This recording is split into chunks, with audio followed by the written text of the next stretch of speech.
Assalamualaikum warahmatullahi wabarakatuh. Waalaikumsalam warahmatullahi wabarakatuh.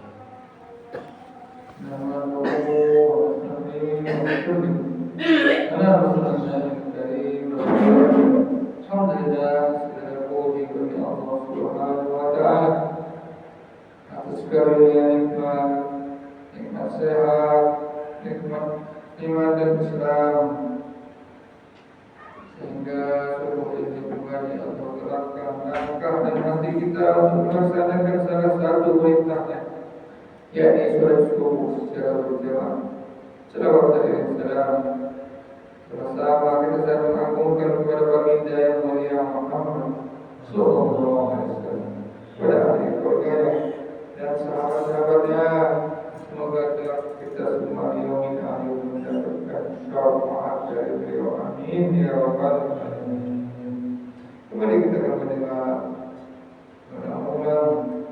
mengulang hadis-hadis baginda Rasulullah, nasihat-nasihat beliau tentang bab kalimat thayyibah, yakni mafhum hadis dari Anas radhiyallahu Rasulullah SAW bersabda, dari Anas radhiyallahu Rasulullah SAW bersabda,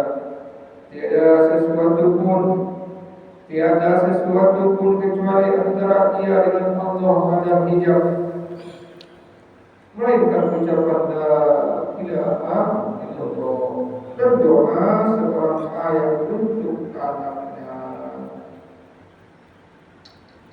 Tanpa hijab maksudnya adalah segala sesuatu dapat dikabulkan oleh Allah Subhanahu wa taala tanpa memakan waktu lama.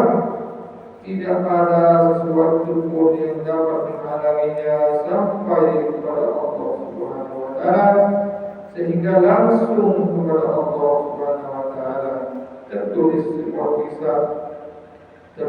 sebuah kisah mengenai seorang raja kafir yang sangat kejam dan penuh ambisi. Kebetulan ia mengalami kekalahan dalam pertempuran, sehingga tertawan oleh kaum muslimin.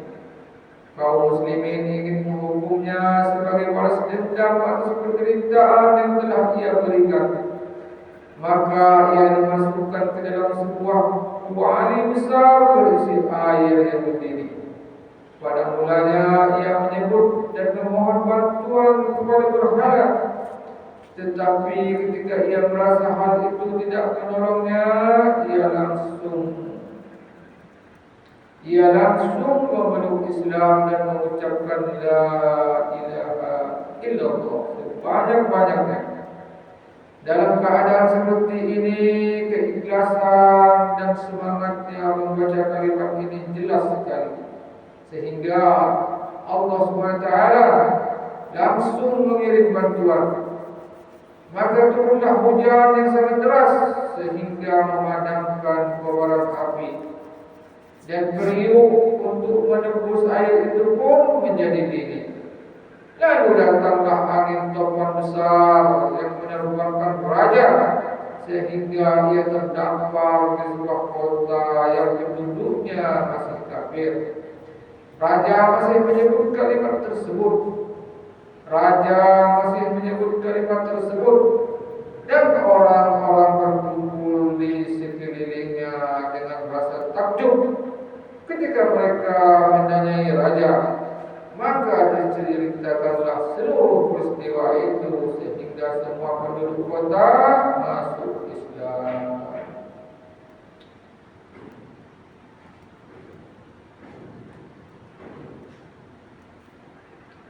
Hadis yang lain dari Jibban bin Malik radhiyallahu Rasulullah SAW bersabda, tidak akan datang seorang hamba yang mengucapkan la ilaha illallah semata-mata karena Allah pada hari kiamat nanti, kecuali akan diharamkan baginya neraka.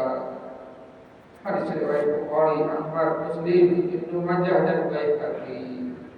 Barang siapa membaca la ilaha illallah dengan ikhlas, api neraka diharamkan baginya. Menurut kaidah Menurut kaidah Zair masih ada ketentuan lain, yaitu dengan catatan ia tidak melakukan dosa-dosa besar. Apa yang mampu menahannya? Sebuah hadis menyatakan bahwa pada hari kiamat Allah berkata kepada seseorang, kamu telah membuat dosa ini dan itu. Setelah disebutkan dosa-dosanya, orang itu merasa dirinya pasti akan binasa karena dosa-dosanya. Namun Allah Subhanahu wa taala berfirman, ketika di dunia aku menutupimu, maka hari ini pun aku menutupimu. Aku mengampuni dosa-dosamu. Banyak sekali hadis yang bernada demikian, sehingga tidak heran jika ahli zikir pun akan diperlakukan seperti itu.